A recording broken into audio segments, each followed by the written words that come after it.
Coucou tout le monde, ça va? C'est moi encore une fois, Dani sans filtre. Je suis tellement contente de vous retrouver encore une fois dans une nouvelle vidéo. Et aujourd'hui, je suis là pour vous parler de l'argent. Je vais vous donner des conseils pour sauver votre argent. Croyez-moi, ils sont infaillibles.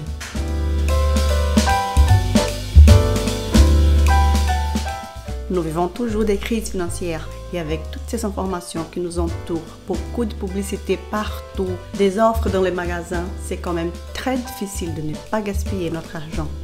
Alors que nous sommes la société la plus consciente à propos de la planète, de l'environnement et tout cela. C'est incroyable quand même qu'avec toute cette crise financière partout dans le monde, on arrive à dépenser notre argent avec un gros tas de choses qu'on n'a pas du tout besoin. Et toutes ces choses finissent dans nos coins, dans nos tiroirs, oubliés et couverts de poussière. C'est dommage, n'est-ce pas? Nous sommes les prodigues du 21e siècle. Donc, mes conseils iront vraiment vous aider si vous les pratiquez dans votre vie. Alors, on commence. Mais d'abord, n'oubliez pas, inscrivez-vous dans ma chaîne, likez cette vidéo, partagez avec vos amis et faites un commentaire, comme ça je peux savoir si vous avez aimé et vos idées aussi pour sauver de l'argent. Et n'oubliez pas non plus d'appuyer sur la petite cloche, comme ça vous serez informé de mes prochaines vidéos. Allons-y! Faites attention aux produits que vous avez déjà à la maison. Ça c'est tellement important pour qu'on puisse savoir qu'est-ce qu'on utilise vraiment ou pas. Et ces conseils-là est aussi lié au conseil suivant. Utilisez tous les produits que vous avez à la maison avant de racheter des produits semblables, à moins qu'ils vous fassent mal. Si ça compromet votre peau, si ça compromet vos cheveux, votre santé, alors jetez le produit. Par contre, s'ils ne vous font pas du tout mal, utilisez jusqu'à la fin. Comme ça, vous irez savoir si ça marche vraiment pour vous. Et même parce qu'il y a des produits qu'on a besoin du temps pour s'habituer, pour voir les résultats. Alors, ayez la patience. Utilisez jusqu'à la fin tout ce que vous pouvez. Débarrassez tout ce que vous n'utilisez pas. Soit en jetant, en donnant, soit en vendant. Faites de la place. Soit pour avoir un peu plus d'espace, soit pour les nouvelles choses que vous allez acheter pour remplacer les choses que vous avez déjà jetées. De tout ce que vous avez laissé dans ce petit tri, observez bien quel est vraiment votre style. C'est que vous aimez bien manger, boire, les parfums qui vous plaisent vraiment, les couleurs, modèles, tailles, textures, vraiment. Enfin, dans tous les domaines de votre vie, vous allez mieux vous connaître et mieux savoir ce qui marche vraiment pour vous. Et ça ira vous aider à trier vos prochains achats. Faites une liste des produits que vous avez besoin d'acheter avant d'aller au magasin ou au supermarché. Et vous en tenez compte. Vraiment, regardez la liste dans le magasin.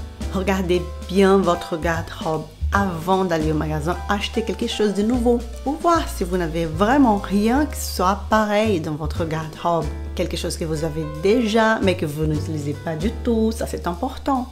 Ou si ça vous sera vraiment utile dans le style que vous avez déjà. Par exemple, une ceinture dans une couleur qui ne va pas du tout avec les robes que vous avez déjà.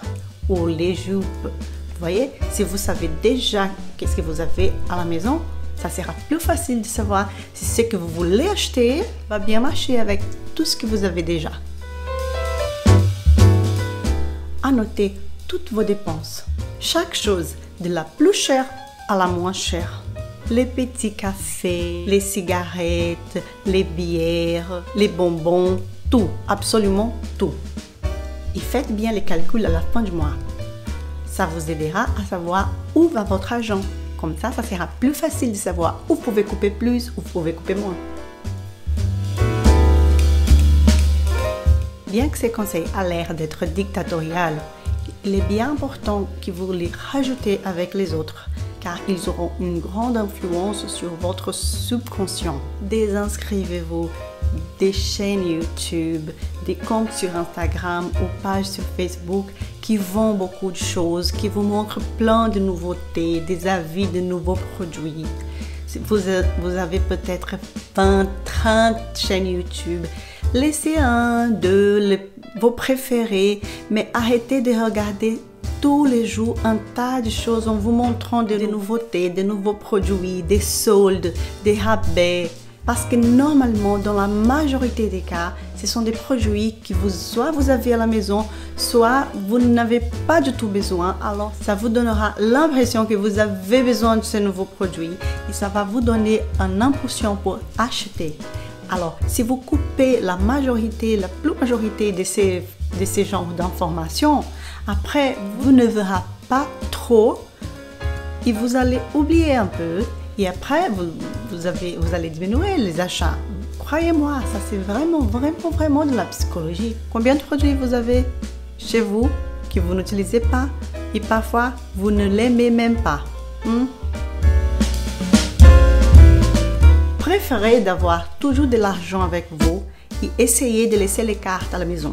Préférez avoir de l'argent en espèces. Ça va vous restreindre et vous allez penser 2 fois avant de faire un achat. En dernière, mais pas du tout moins important, suivez les informations dans votre app bancaire pour savoir comment vont vos finances.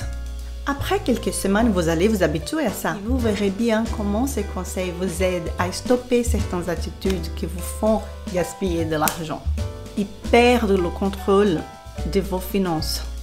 Et après quelques mois, je vous assure, vous verrez qu'il reste quelques petits peu d'argent à la fin du mois que vous n'attendiez pas. Et vous allez bien savoir comment les réadministrer et les utiliser. Ça y est, un conseil bonus. N'achetez pas quelque chose juste parce qu'elle a un rabais, parce qu'elle est en solde. Par contre, si vous pouvez attendre à un bon solde pour acheter tout ce que vous voulez, ça c'est toujours mieux quoi. Nous savons que au moins 2 fois par an, les grands magasins, ils font des gros soldes. 20%, 30%. Il faut profiter de cela. Donc, si c'est quelque chose que vous pouvez attendre à la fin d'une saison pour acheter un article, par exemple, qui était cher avant, bien sûr qu'à la fin de la saison, il sera en rabais. Il aura un rabais dessus. Alors, si vous pouvez attendre, c'est toujours mieux. Comme ça, on va aussi apprendre à attendre avant de faire un achat et ne pas acheter par impulsion. Et si vous voulez vraiment quelque chose après quelques semaines, vous pouvez l'acheter avec une conscience propre. Parce que parfois on achète des choses par impulsion, mais on ne voulons pas du tout, vraiment. Mais si on attend et chaque jour, chaque semaine, on pense, j'aimerais bien cela, on regarde notre garde-robe, on regarde notre armoire, ça ira pour moi. Après quelques semaines, on sait que vraiment, ça sera utile pour nous. Alors, l'achat ne sera pas du tout un achat perdu. Mais en attendant, à chaque fois que vous pouvez attendre, vous allez voir qu'au moins 60% de vos achats ils vont diminuer. Parce que les recherches elles montrent dans le domaine de la consommation, au moins 60% des achats sont faits par impulsion. Donc vous allez diminuer sûrement la quantité de vos achats. Donc si vous êtes dans le magasin et vous n'achetez pas tout de suite quand vous voyez l'article, après si vous rentrez chez vous, dans la majorité des cas, vous oubliez de l'article et vous ne retournez pas au magasin pour le racheter. C'est cool ça, hein? Bon, j'espère que ces conseils vous seront vraiment utiles dans vos vies. Et après quelques semaines ou quelques mois, j'espère que vous viendrez me chercher, me donner vos avis. Dani, yes, merci, ça m'a vraiment aidé, ça a marché pour moi. Je serai tellement contente de savoir de vous. Alors, je vous souhaite une bonne journée et on se verra dans la prochaine vidéo. Ciao!